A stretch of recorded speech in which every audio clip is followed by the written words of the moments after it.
Real Madrid বনাম Manchester city. Guardiola বলতেছে এই ম্যাচটা জয়ের চান্স নাকি মাত্র 1% সিটিজেনদের জন্য। পুরাটা আসলে ট্যাকটিক্সের খেলা।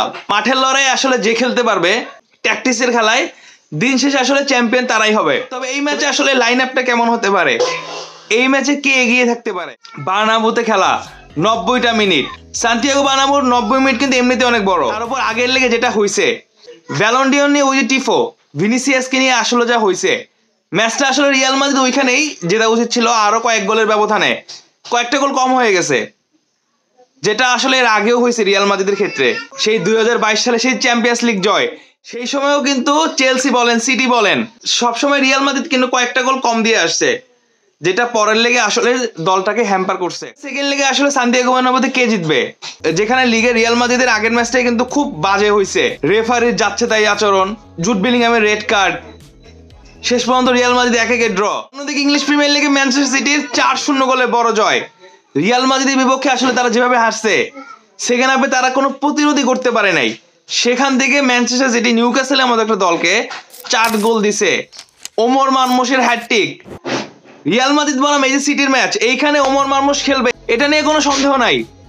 ইভেন নিকো গঞ্জালেস এই প্লেয়ারটাকে নিয়ে কথা বলতে হবে, সে যতটা এরিয়া কভার করছে। আমি একটা স্ট্যাটে দেখলাম যে সে নাকি 11 কিলোমিটার মতো দৌড়াইছে পুরো 90 মিনিট। নিকো গঞ্জালেসের সাথে কিন্তু একটা রিয়াল মাদ্রিদের মিডফিল্ড ব্যাটল হবে। তো নিকো গঞ্জালেস যখন মিডফিল্ডে থাকবে, ওমর মারমুশ হালান্ড ফ্রন্টে। আগের ম্যাচ যেটা হয়েছে যে হালান্ড তার জায়গাটা একটু ছেড়ে দিছিল ওমর মারমুশের জন্য, অনেকটা সেকেন্ড স্ট্রাইকার হিসেবে খেলছে, সেখান থেকে হ্যাটট্রিক। তো রিয়াল মাদ্রিদের বিপক্ষে এই যে মিশরের নতুন তারকা ওমর মারমুশ, তার যেমন ফিনিশিং এর অ্যাবিলিটি, তার ওইরকম গতি, তাকে আসলে আটকাবে কি, এইটা একটা বড় প্রশ্ন। তবে রুডিগার ফিরতেছে, রুডিগার, আসেনসিও, ভালভার্দে আর অবশ্যই মেন্ডিকে বসাবে না কার্লো আনচেলত্তি, এটা অনেকটাই নিশ্চিত।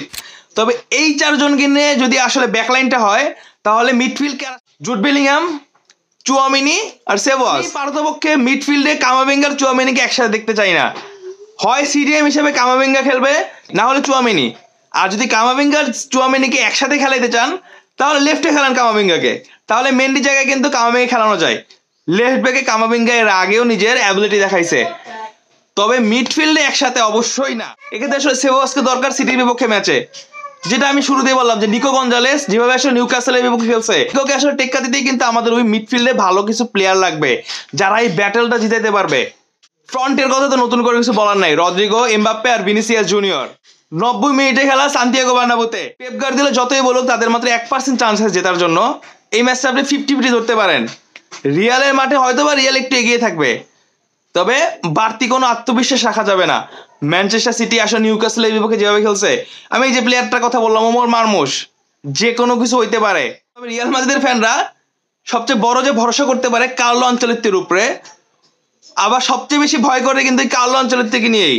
সে কিভাবে তার ট্যাকটিক্স গুলো খাটায়, সে আসলে কাদেরকে দিয়ে লাইন আপটা শুরু করে, এইটা একটা কিন্তু বড় ব্যাপার। কার্লো আনচেলত্তি এই বিগ ম্যাচে কোনো ট্যাকটিক্সে ফল্ট করবে কিনা, এইটা দেখার বিষয়। তবে কার্লো আনচেলত্তি যদি সঠিক থাকে, কার্লো আনচেলত্তি সলিড থাকে, প্রত্যেকটা ট্যাকটিক্স বলেন, সাবস্টিটিউট বলেন, রিয়াল মাদ্রিদ বলেন, ম্যানচেস্টার সিটি আর একটা এপিক ম্যাচ হইতে যাইতেছে। Omar Marmoush, Haaland, Vinicius, Rodrygo, Mbappe, Jude Bellingham, সেবাস।